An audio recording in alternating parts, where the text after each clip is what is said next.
Want to shift over, though, to what we're seeing play out in the crypto space in today's Crypto Corner. Of course, Bitcoin still off more than 20% in the last week. It's been a bit of a drag on some of those crypto levered plays. Mainly, I would point out Coinbase, also off by about almost that same margin in the same time period. But our next guest says that it could still be poised for more than doubling here if Q2 comes in stronger than expected. A $650 price target on shares of Coinbase. This is what Gil Luria has, D.A. Davidson Director of Research. He joins us now. Gil, appreciate you taking the time to chat here, man. I mean, Coinbase has traded a bit lower. It hit its all-time low here since their direct listing. But talk to me about why maybe Bitcoin may be overlooked here. We know the price action there, but altcoins, very important to what Coinbase does. Yeah, so Coinbase, we're going to have to figure out how to price it. The market is still in the process of price discovery for Coinbase. And for now, it's just going to trade in line with Bitcoin, and that's okay. Our argument is, though, that Coinbase is a more diversified play on crypto.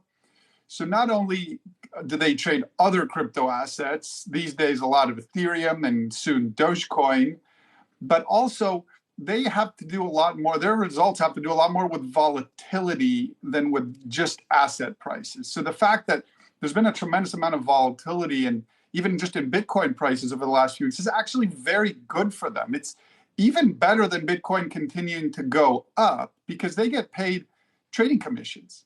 So they're actually better off in a volatile market than a market that goes up gradually.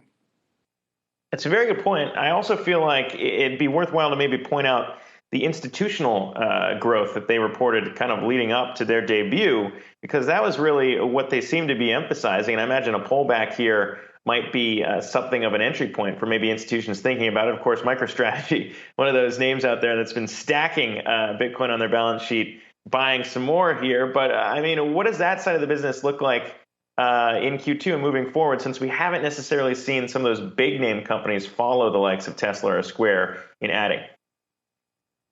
That's a really important point. The key for Coinbase is that institutional market. And when we say institutional, we mean more institutional investors, hedge funds, investment firms than corporates. Corporates have been one-offs. It is just Tesla and Square and Overstock and MicroStrategy for now.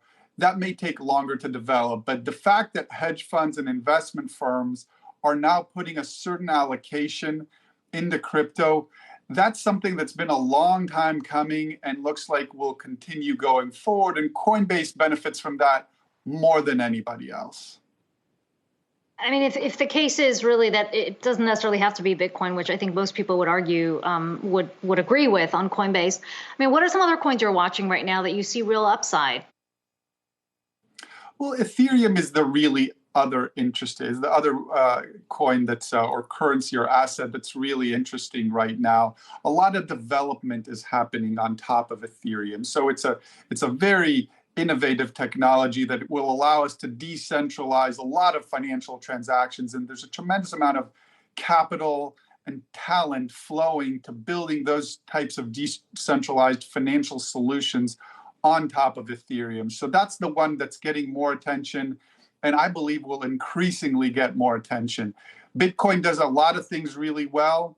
These days, it's mostly an investment, a speculative trading category, and for some true believers, a future important currency. But Ethereum is where a lot of the new innovative solutions are being built on, which will make Ether more valuable. Yeah, when we look at just going back to the $650 price target, I mean, I wonder what the catalyst might be aside from, a rebound in maybe Bitcoin prices. But even to your point, if volatility is the name of the game, maybe just the broader investment community waking up to that fact and having higher expectations for Q2.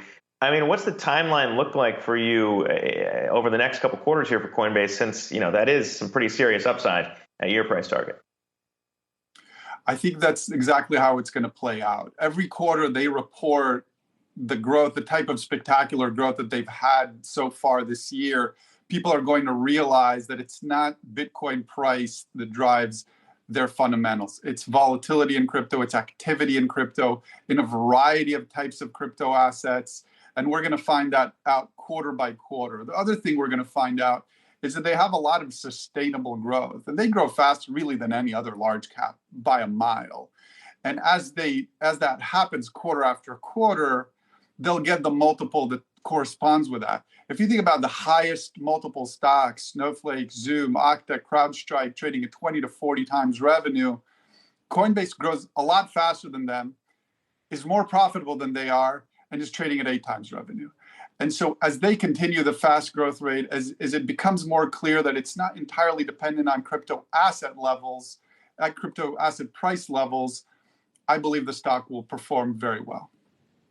Gil, at what point does the over-reliance on transaction fees become a risk for Coinbase? I know we talked about this when the company went public, but there is a lot of competition there, and that those like Robin who aren't necessarily charging fees. I mean, has your case on that or argument on that changed at all? Well, it's a very important caveat to Coinbase is to realize that unlike those other fast-growing companies that I just mentioned, Coinbase's growth is not going to be linear. The trading volumes are volatile, just like the asset prices are volatile, and so there's going to be ups and downs a lot more than those other companies, and that's important to note. But in terms of their competitive positioning, they have a lot of competition, but it's such a fast-growing market. And they're clearly not losing share. Their share of assets in crypto is still increasing, not decreasing, even though Square's been in it for a while, PayPal's now in it, Robinhood's going to come in. Those are going to have a certain customer base that they're going to leverage, and that's great. But Coinbase has 56 million customers. They're not behind by any stretch of the imagination, and they'll continue to be able to have a leadership position in this market. And Gil, one last one from me when we think about maybe the longer term horizon for Coinbase, because, as we're talking about institutional investing there, it does seem like they're the name you trust. They're the ones you go to. If you're putting, millions of dollars on the line, you're going to go to a Coinbase. But if we see some changes by the SEC in approving an ETF here, I wonder how much that might change the equation, maybe slow down the growth on the institutional side. Relative to maybe some of those more savvy crypto investors who are all about owning their own keys and, way more into getting into the weeds here on the crypto side, how you see that going, maybe if the trigger is the SEC changing their minds.